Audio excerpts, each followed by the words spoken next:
আজকে আমি বানাবো কাঁকরোলের একটা সহজ রেসিপি। অনেকে কিন্তু কাঁকরোল খেতে পছন্দ করেন না, কিন্তু এইভাবে কাঁকরোলের এই রেসিপিটি একবার বানিয়ে দেখবেন, খেতে কিন্তু অসাধারণ হবে। চলুন তাহলে এই সহজ রেসিপিটা শুরু করা যাক।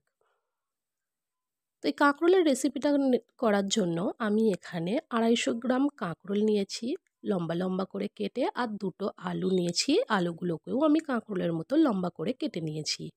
কড়াইয়ে আমি 2 টেবিল স্পুন সর্ষের তেল গরম করতে দিয়েছি। সর্ষের তেলের বদলে আপনারা কিন্তু সাদা তেলও ব্যবহার করতে পারেন।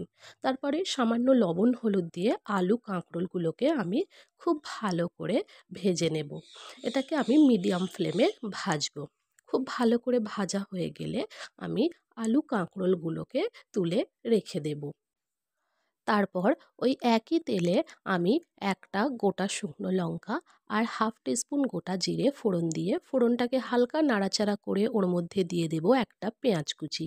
পেঁয়াজটাকে আমি খুব ভালো করে ব্রাউন করে ভেজে নিয়ে ওর মধ্যে দিয়ে দেব আমি হাফ টিস্পুন আদা রসুন বাটা। আদা রসুন বাটাটাকেও একটু পেঁয়াজের সঙ্গে নাড়াচাড়া করে নিয়ে দিয়ে দেব একটা টমেটো আর স্বাদ অনুযায়ী লবণ। টমেটোটাকে খুব ভালো করে পেঁয়াজের সঙ্গে মিশিয়ে নিয়ে আমি টমেটোটাকে ঢাকা দিয়ে লো ফ্লেমে রেখে দেব প্রায় 2 থেকে 3 মিনিট, যাতে টমেটো পুরোপুরি গলে যায়। 2-3 মিনিট পর টমেটো কিন্তু প্রায় গলেই গেছে। এটাকে আবারও একটু ভালো করে ম্যাশ করে দেব।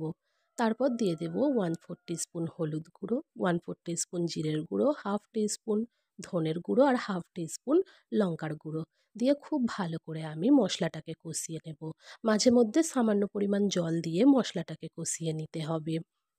তারপর যখন মশলা থেকে খুব ভালো করে কষানো হয়ে গিয়ে তেল ছেড়ে দেবে, তখন আমি এর মধ্যে দিয়ে দেব আগে থেকে ভেজে রাখা আলু কাঁকরোল। আলু কাঁকরোলটা দিয়ে আবার আমি খুব ভালো করে মশলার সঙ্গে এটাকে মিশিয়ে নেব। প্রায় 2 থেকে 3 মিনিট আমি এটা মশলার সঙ্গে খুব ভালো করে মিশিয়ে নিয়েছি। তারপর আমি এখানে পরিমাণ মতো জল দিয়ে এটাকে আর একবার খুব ভালো করে নাড়াচাড়া করে নেব। তারপর ঢাকা দিয়ে লো ফ্লেমে আমি এটাকে হতে দেব প্রায় 8 থেকে 10 মিনিট।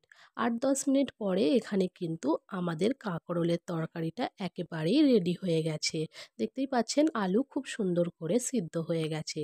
তারপর আমি এর মধ্যে দিয়ে দেব 4টে কাঁচা লঙ্কা আর হাফ টিস্পুন আমচুর পাউডার। আমচুর পাউডার একবার এইভাবে তরকারিতে দিয়ে দেখবেন, খেতে কিন্তু অসাধারণ লাগে। আমচুর পাউডার না থাকলে আপনারা চাট মশলাও দিতে পারেন। তারপর আমচুর পাউডার দিয়ে আমি এটাকে ঢাকা দিয়ে হতে দিয়েছিলাম 2 মিনিট। 2 মিনিট পর দেখতেই পাচ্ছেন আমাদের কাঁকরোলের তরকারি একেবারেই রেডি হয়ে গেছে। উপর থেকে আমি সামান্য ধনেপাতা ছড়িয়ে দিয়েছি। যদি আমার ভিডিওটা ভালো লাগে তাহলে একটা লাইক, কমেন্ট, শেয়ার আর আমার চ্যানেলটা সাবস্ক্রাইব করবেন। ধন্যবাদ।